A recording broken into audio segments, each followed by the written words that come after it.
Hello everyone, আসসালামু আলাইকুম। তালের ফুলুরি খাওয়ার তো সময় চলে এলো, তবে সেটা পারফেক্টলি কিভাবে বানাতে হয় দেখে নেওয়া যাক। তালের পাল্পটাকে প্রথমে ভালো করে চাল করে নিতে হবে। কন্টিনিউয়াসলি এটাকে নেড়ে চেড়ে চাল করতে হবে, তা না হলে তলায় লেগে যেতে পারে। এবার আমি এখানে চিনিটা অ্যাড করে দিচ্ছি। চিনিটা যে যেমন মিষ্টি পছন্দ করেন সেই অনুযায়ী দেবেন। ভালো করে নাড়াচাড়া করতে হবে, কন্টিনিউয়াসলি এটাকে নাড়তে হবে। এবার মিষ্টির স্বাদটা ব্যালেন্স করার জন্য আমি এখানে সামান্য লবণ দিয়ে দিচ্ছি। আবারও ভালো করে নাড়াচাড়া করে নিচ্ছি। তালটা কিভাবে ছাড়াতে হয় আর পাল্পটাও কিভাবে বার করতে হয় সেটা আগেই ভিডিও দেওয়া আছে, আপনারা চাইলে দেখে নিতে পারেন। দেখুন কতটা ঘন হয়ে গেছে। এবার আমি এটাকে নামিয়ে নেব।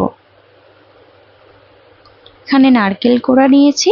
তালের পাল্পটা আমি একটা পাত্রে ঢেলে নিয়েছি। তালের পাল্পটা আমি প্রায় 6 হাতা মতো নিয়েছিলাম, তাই 3 হাতা মতন ময়দা দিয়ে দিচ্ছি। 3 হাতা মতো নারকেল কোড়া দিয়ে দিচ্ছি। নারকেল কোড়াটা একটু বেশি থাকলে খেতে ভালো লাগে।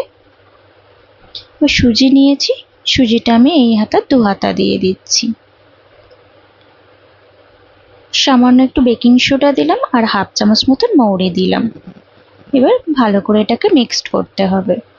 আপনারা চাইলে এর মধ্যে 2 টেবিল চামচ মতন চালের গুঁড়ো অ্যাড করে দিতে পারেন। আর এই মাখাটা কিন্তু খুব ভালো করে মাখতে হবে। মাখাটা যত ভালো হবে তালের ফুলুরিটাও কিন্তু তত ভালো হবে। দেখুন কতটা ঘন করে মেখেছি, এই রকম ঘনত্বটা থাকবে। এদিকে আমি তেল বসিয়ে দিয়েছি আর ওটা আমি ওদিকে প্রায় আধ ঘন্টা মতন রেস্টে রেখেছিলাম। এবার ফুলুরির আকারে আমি ছেড়ে দিচ্ছি। গোল গোল আকৃতি করে ফুলুরির মতন আমি এখানে তেলে দিয়ে দিচ্ছি। এবার মিডিয়াম ফ্লেমে তালের ফুলুরিগুলো ভালো করে উল্টে পাল্টে লাল করে নিতে হবে।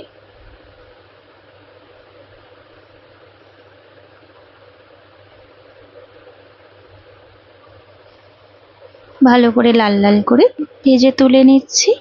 এটা খেতে কিন্তু খুব সুস্বাদু হয়। ভিতরটা পুরো নরম হয় আর বাইরেটা